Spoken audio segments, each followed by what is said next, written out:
हिजाब के नाम पर झगड़ा हो जाता है, कभी हलाल गोश्त के नाम पर गड़बड़ हो जाती है। अब हद ये हो गई है कि जिहाद और लव जिहाद के किस्से आपने कई सुने होंगे, लेकिन उत्तराखंड में बात अब उससे आगे निकल गई है। हिंदू संगठन नाराज है और इस नाराजगी में ऐलान महापंचायत का हुआ है, जिसके बाद इलाके में तनाव है और तनाव के बीच की वजह है ये तस्वीर, जिसे दावे के मुताबिक कई उन दुकानों पर लगा दिया गया है जो मुस्लिम व्यापारियों की है।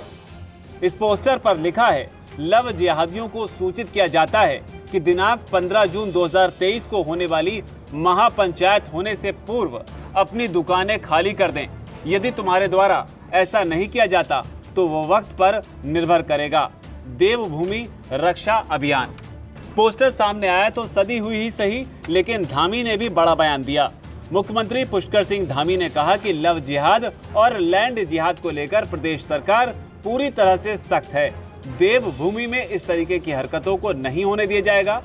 ऐसे व्यक्तियों के विरुद्ध कार्रवाई भी हो रही है। कानून अपना काम कर रहा है, लेकिन जो सौहार्द व कानून व्यवस्था बिगाड़ने और माहौल खराब करने का प्रयास करेगा, उनसे भी सख्ती से निपटा जाएगा। इधर इतना सब कुछ चल ही रहा था कि देश में खुद को मुसलमानों का ठेकेदार बताने वाले ओवैसी अमेरिका पहुंच गए, जहां उत्तरकाशी मामले की शिकायत उन्होंने पाकिस्तानियों से कर दी। आप कहेंगे ऐसा कैसे? तो ऐसा ऐसे, दरअसल जब ओवैसी बोल रहे थे तो पाकिस्तानी सामने बैठे थे। अब आप खुद ही सुनिए उत्तरकाशी को लेकर ओवैसी का दर्द। गाय के गोश्त के नाम पर,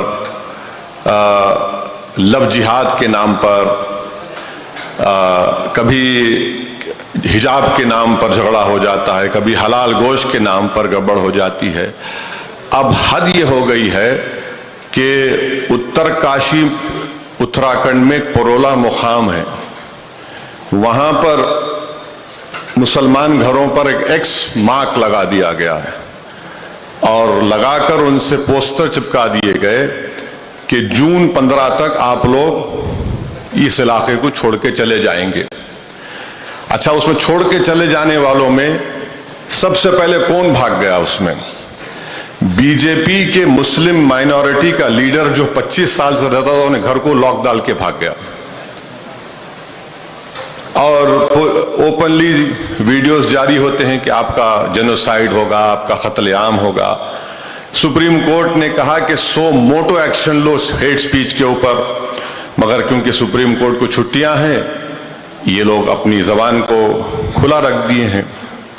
तो ये एक माहौल जो मुल्क में बन रहा है, और मैं नहीं बल्कि जो जेनोसाइड का एक्सपर्ट है जिसका नाम आपने सुना होगा, ग्राहम स्टेंटन ने कहा कि जो रवांडा में हुआ, हम लोग, उसने कहा मैं नहीं चाहता कि हमारे मुल्क में हो, क्या हम स्टेज 2 पे आ चुके हैं।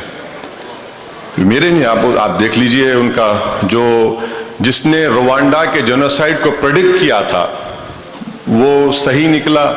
आज वो वतन अजीज के बारे में ये कह रहे हैं। मैं हरगिज नहीं चाहता कि जेनोसाइड हो।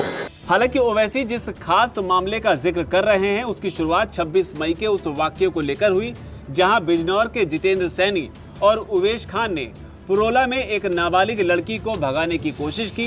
बताया जाता है कि इन्हें स्थानीय लोगों ने पकड़ लिया, जिसके बाद पुरोला में मुस्लिम व्यापारियों के विरुद्ध स्थानीय व्यापारियों और स्थानीय लोगों में आक्रोश बढ़ गया, जिसके बाद ये पूरा फसाद शुरू हुआ। लेकिन बड़ा सवाल कि इस फसाद को लेकर देश में चर्चा करने के बजाय ओवैसी अमेरिका में बैठकर पाकिस्तानियों से शिकायत भला क्यों कर रहे हैं? क्या ओवैसी को भी यकीन हो चला है राहुल गांधी वाला ही फॉर्मूला हिट है? वीके न्यूज, राष्ट्र के नाम।